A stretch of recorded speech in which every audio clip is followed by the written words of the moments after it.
up, y'all? It's me, Erica, and we are down here.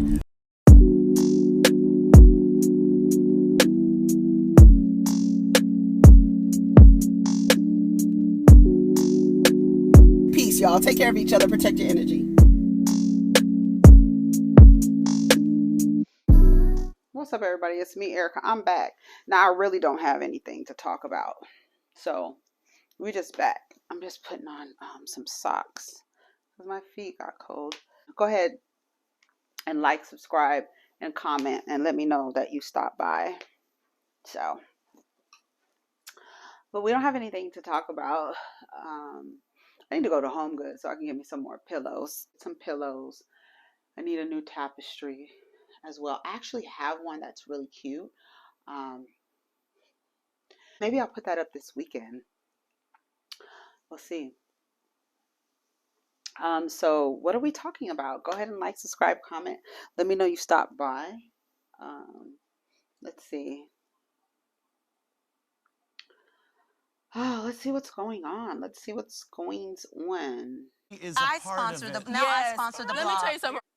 What did Travis Scott do? Travis Scott confined himself in more legal trouble after video footage of him snatching and throwing a fan's phone at the Nebula nightclub in New York earlier this week has emerged online. A clip obtained by TMZ shows the Heist in the Room rapper bopping his head into the music behind the DJ booth before noticing he was being recorded by a fan standing a few feet away from him. Scott doesn't even hesitate to reach out his arm and grab hold of the mobile device. What happened after that remains a mystery since the video cuts off, but sources say things only escalated from there. According to the fan, Scott allegedly threw the phone at their head in retaliation, resulting in the phone's screen cracking, which would indicate that the impact was really forceful. It's unclear whether the fan suffered any noticeable injuries, but according to aforementioned news outlet, he has since hired an attorney and plans to file a police report along with a civil lawsuit over the incident. I would. You don't get to hit me. You can ask me to stop recording you. That's like, I feel like that's like the thing. Like, you don't want anybody recording you, that's fine. You're in a party or something like that, and people have their phones out, and you grab somebody's phone and throw it at them, hit them in the head. I'm suing you. I don't care. I don't give a F. A fan further claimed that after allegedly being hit in the head with his own phone, staffers at Nebula had offered him a free alcoholic beverage, but the fan declined, but the fan declined the offer because they clearly believed they were about to get much more from the upcoming lawsuit.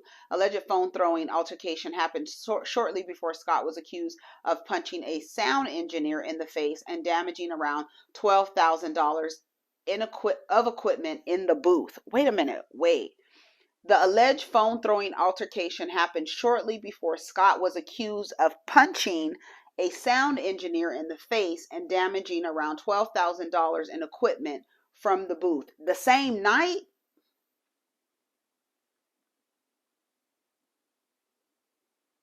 Happened shortly before. So he was on one.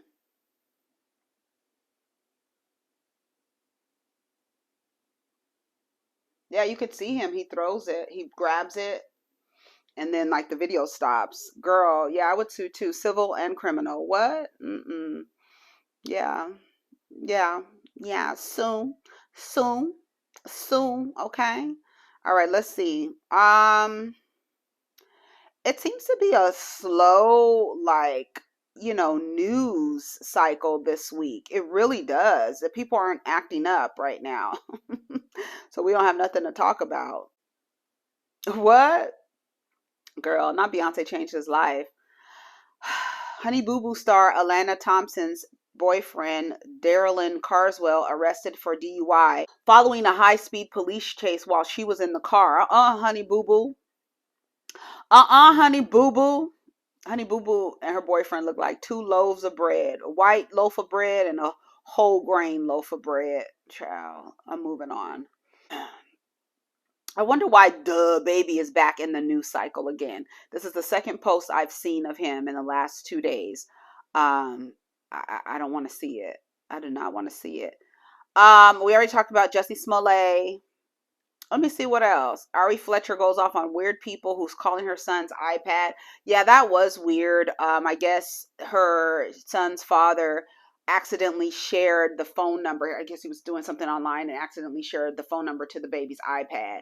He's 4 years old with an iPad. That's another story for another day. But people are calling the little baby's iPad now, and it is weird. It is weird. Ari Fletcher was like, "So what you gonna say when he pick up? Can I talk to your mom? What's your mom doing? What are your parents doing? Like, what are you gonna say to a 4-year-old? Why do you keep calling a 4-year-old?" Crazy. Okay, let's see.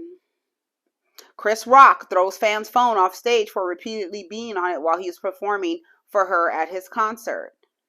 Yeah, that was a little weird. Like, okay, I don't care who it is, Chris Brown, whoever is performing.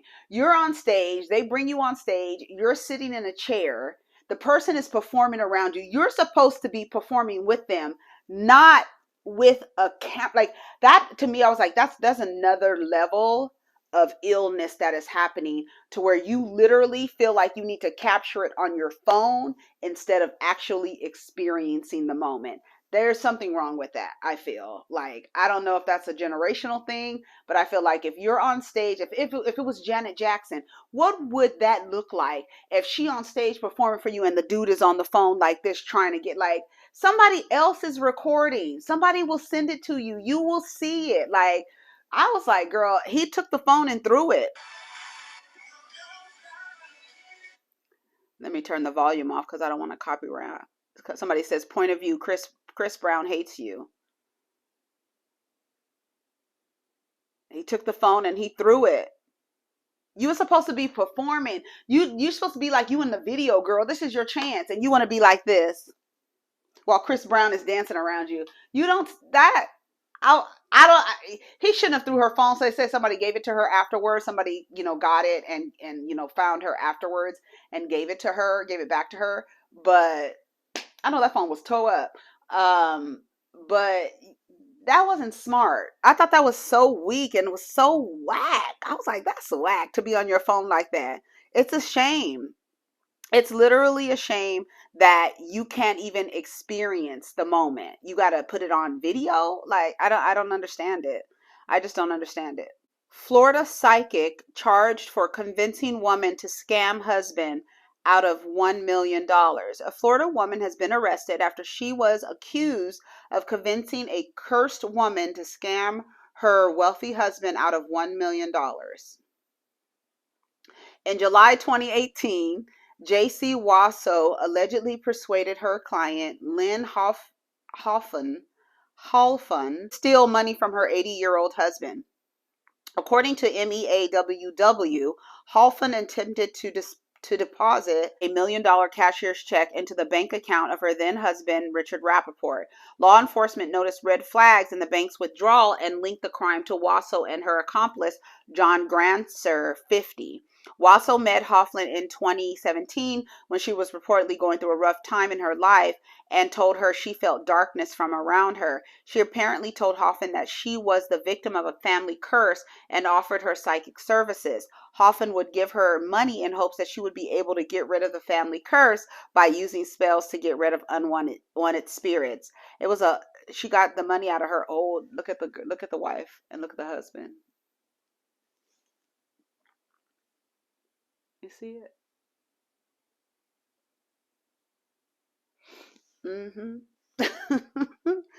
Oh, well, I don't know what to say. Girl, you got to be quicker than that. It says, fire. Tennessee cop who was involved in the department's sex scandal files lawsuit claiming she was sexually groomed by her superiors. Girl, let's see what's happening. Okay. It says, former Laverne, I forgot how you guys said it, a former police officer, Meghan Hall, was sworn into the department on August 19, 2021, and was fired in January 2023. After an investigation found that she, along with at least 5 male officers, participated in girls gone wild type of parties. These stories, which allegedly only happened on a houseboat with a hot tub and other time on city property, included heavy drinking and having sex both on and off the clock. Investigators also learned that nude photos of Hall and others were taken and shared. Immediately following the investigation, 5 officers were fired, 3 were suspended without pay. Of those who were fired were former Sergeants Lewis Powell and Henry McGowan, Detective Seneca Shields, and Officer Juan Lugo Perez. Officers Larry Holliday, Patrick Magliolosho, and Gavin Scholber were suspended. Since the firings, Hall, the female officer at the center of the scandal, admitted to investigators that she did participate in sexual acts with 4 officers to whom were her superiors. In a new federal lawsuit filed Monday in a U.S. District Court in Nashville, Hall is now saying that she was subjected to sexual grooming at work. In her suit, Hall names the city of La Vergne, former sergeants Lewis Powell and Henry McGowan, and former police chief Burl Chip Davis, who was fired in early February after it was discovered that he knew about the happenings and failed to discipline all those involved. Hall's suit alleged that all of the defendants deprived her of due process and that they violated the federal law against sharing intimate images online and across state lines. She said she's suing. You guys groomed her. I don't even want to read the comments. And her husband, remember her husband came out and said that she was dealing with mental illness. Here are the officers. 2 of them. Let me read some of the comments. Watch her get paid too. Sounds about white. I agree. Regardless, she was and has been exploited by police, media, and the public. I feel like she was exploited too because she was the center of the story. Like you barely know who these men are who were participating in these acts with her. There were jokes made about her. Everything. It was like she was the focus. I'm glad they fired the other men that were involved and suspended the other 2. We'll see how her story pans out for her. If you can be groomed, then you don't need to be a cop. Not only that, but if you have mental illness, if you're dealing with mental illness, being a cop is probably not the best place to be. Like I don't know how they do, like from what I understand, they don't do frequent mental evaluations, which I feel like they should be done annually. But yeah, if you can be groomed, you should be a police officer. That's number 1. Number 2, with authority, right? She's having these acts with people in authority. It is an abuse of power and they should be held accountable. They were fired. But I agree with that person. And a lot of people were saying when we were talking about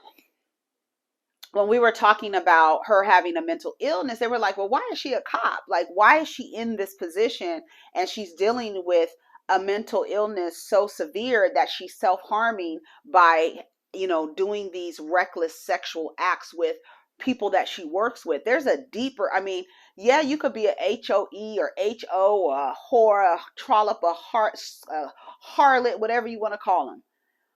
But she was having sex with her superiors. They should have known better. You cannot do that. So I'm glad they got fired. But again, it just seemed like the focus was on her. So if her to flip it around and be like, y'all was grooming me, y'all didn't take disciplinary action, this and that, you knew about it. They already fired the chief because he knew about it and didn't do anything.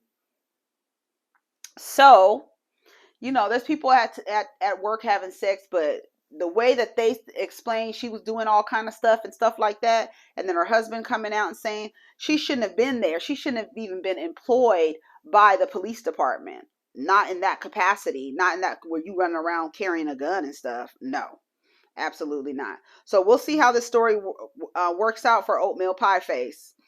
All right, let's see. Ghislane Maxwell placed on 48-hour solitary confinement after allegedly making money from a Talk TV interview. She says she wishes she never met him. Ghislane Maxwell was placed in solitary confinement at a Florida jail for 48 hours after speaking with Talk TV about her living conditions.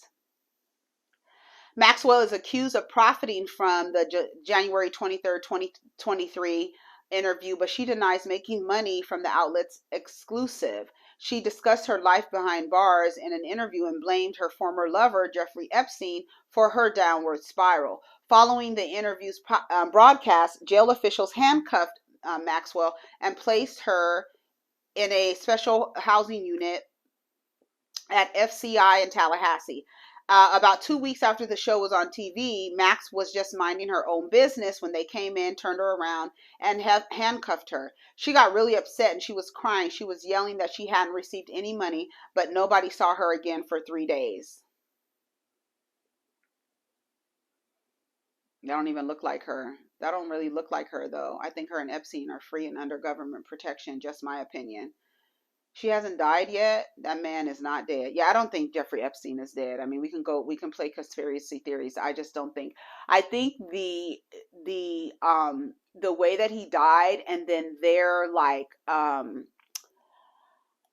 needing to show like him laying on a stretcher and you could see a part of his head. You know what I'm saying? Like, oh, there's proof that he's dead. I just don't believe it. I'm sorry. That's something that I just don't believe. But that does look like Ghislane Maxwell. It does look like her. She's under a lot of stress, I imagine. But it does look like her. A lot of people in the comments are saying it doesn't look like her. I believe it looks like her. Joe Budden doubles down on his comments about corny Michael B. Jordan. Y'all would call him out a lot more. Get off my dick. Let's see. To a girl is some corny nigga shit. I can see that. You being Michael B. Jordan today, allegedly sexiest man alive in all of these blockbuster movies. I agree. During your highlight week, you've probably never been more visible than you are right this second, and that's what you do to her. And if I bring back them white girl rumors, then it's gonna sound even crazier. Because why are you talking to our sisters like that on the red carpet? We ain't talking to white bitches like that. But I'm not gonna make it racy. They say I make everything racy. That was corny of him to speak to that girl like that. I'm not disagreeing. I would have made Michael B. Jordan. That's why niggas call you corny. Off air. I would have made a joke off air like word. Hey, Creed. Hey, what's this nigga's name? I wouldn't have did that. Hey, Creed.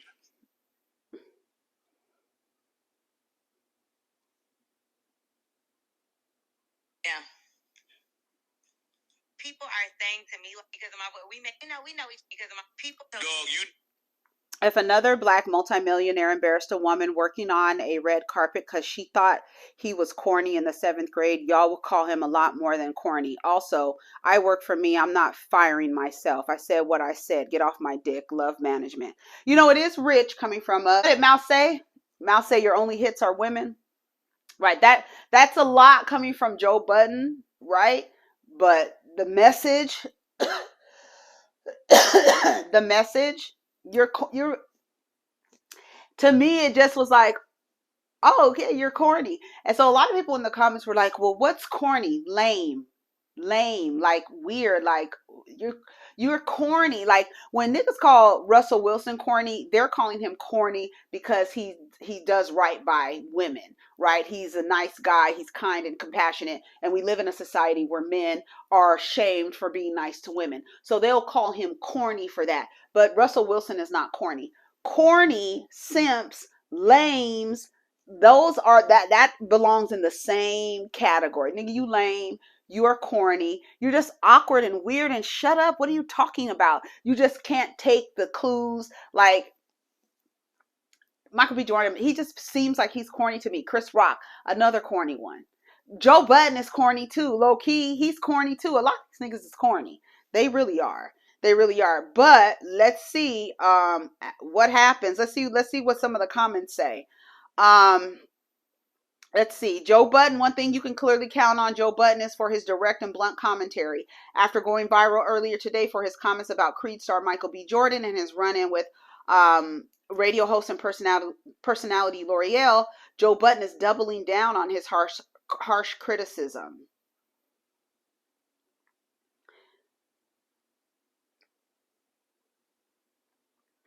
He took to this Instagram story and said, if any other black multimillionaire embarrassed a woman working a red carpet because she thought he was corny in the 7th grade, y'all will call him more than corny. Or we cannot make fun of someone in school and then try to brag about going way back as if the past interactions were positive. But that's the thing. You don't know what they were. That's the thing that I'm trying to understand. There's I feel like a lot of people are creating a narrative based on their high school or junior high school experience, right?